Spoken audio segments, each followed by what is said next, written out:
Does the Bible truly support human free will? The concept of free will is central to many Christian traditions. It is often said that humans are free to make their own choices, accountable for their actions, and responsible for their destinies. However, the Bible presents numerous examples where God's actions override or manipulate human autonomy. From miraculous interventions to deliberate deceptions, these stories raise significant questions about whether free will truly exists. This video will explore key biblical narratives that challenge the notion of free will, examining the implications of divine interference. Miracles and interventions. One clear example of God intervening in human decisions is the story of Jonah. When God commanded Jonah to deliver a message of repentance to Nineveh, Jonah fled in fear. While it initially seemed that Jonah had the choice to disobey, God quickly removed that possibility.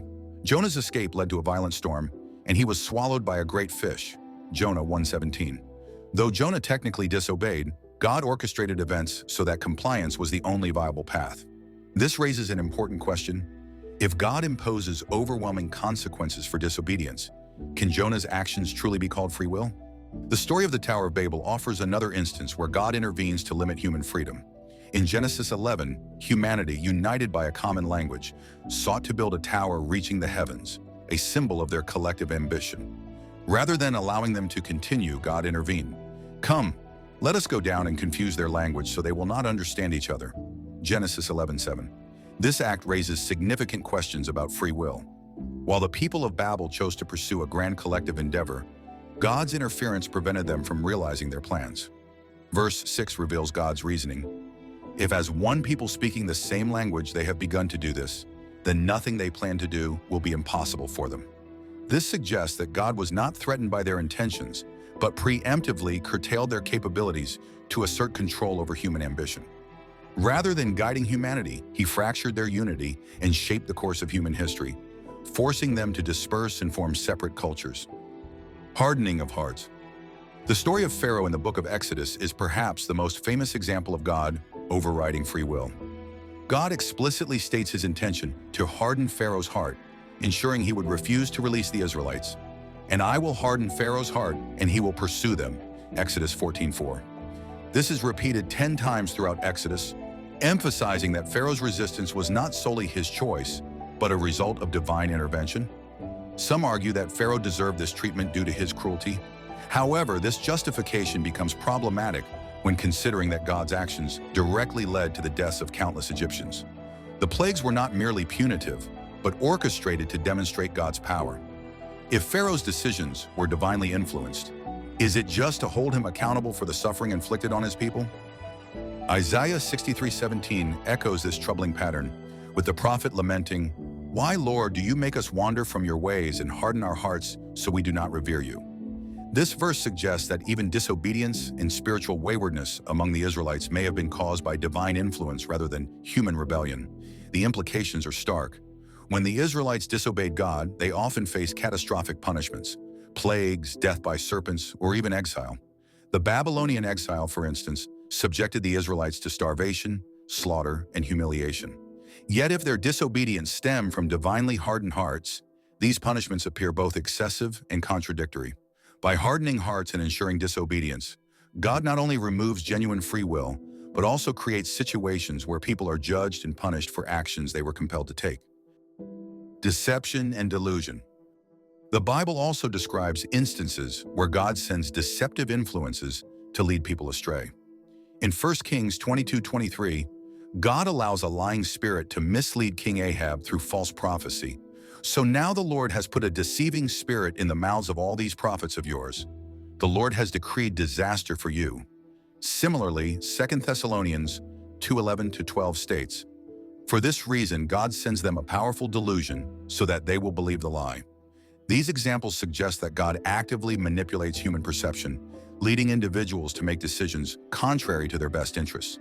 Critics might argue that such actions are justified as responses to human wickedness, but this raises a troubling question. Can humans be fairly judged for actions taken under divine deception? Direct control. The Bible presents examples where God takes direct control over an individual's actions, effectively removing their ability to make decisions. A striking instance of this is the story of Balaam. In Numbers 24:13, Balaam himself acknowledges that his actions are under divine control. I could not do anything of my own accord, good or bad, to go beyond the command of the Lord. Even when pressured by Balak to curse the Israelites, Balaam was incapable of acting contrary to God's will. Similarly, the story of Nebuchadnezzar offers another vivid illustration of God's direct interference. After defying God, Nebuchadnezzar's mental faculties were taken away. Daniel 4:33 describes this transformation. He was driven away from people and ate grass like the ox. His body was drenched with the dew of heaven until his hair grew like the feathers of an eagle and his nails like the claws of a bird. For 7 years, Nebuchadnezzar lost his ability to think rationally and make decisions, becoming like an animal until God decided to restore his sanity. These examples demonstrate a complete removal of autonomy, leaving individuals powerless to act on their own.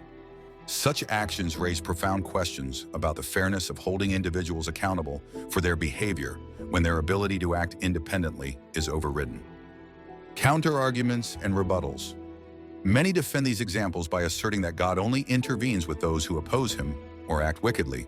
However, the Bible describes instances where God hardens hearts or deceives people to fulfill his purposes, even when they might otherwise choose obedience. Romans 11:8-10. If God actively causes disobedience, is it just to punish humans for these actions? Others argue that divine interventions ultimately serve humanity's benefit, ensuring the fulfillment of a greater plan.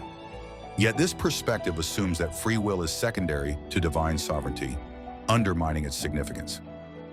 Conclusion. The examples explored throughout the Bible reveal a consistent pattern. God's actions frequently override human autonomy, whether by hardening hearts, sending deceiving spirits, or directly controlling decisions. While some argue that such interventions serve a divine purpose, the implications are deeply troubling. If God manipulates individuals to act against their will and then punishes them severely for these actions, it raises serious ethical concerns about his justice and character. This is not a depiction of free will. It is the portrait of an oppressive ruler who imposes his will through fear, coercion, and punishment. The Tower of Babel, the hardening of Pharaoh's heart, the punishments inflicted on the Israelites, and the loss of Nebuchadnezzar's mind all demonstrate a God who prioritizes control over compassion, power over fairness. Rather than offering guidance or the freedom to choose, this deity enforces submission by stripping away the very autonomy he purportedly grants.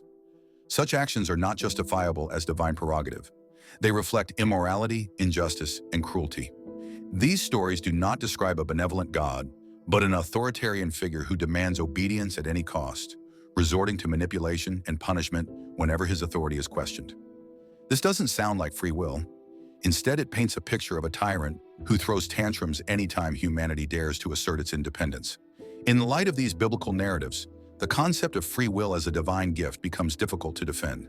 Instead, the Bible portrays a God who undermines the very freedom he claims to give, leaving us to question the fairness and morality of his actions.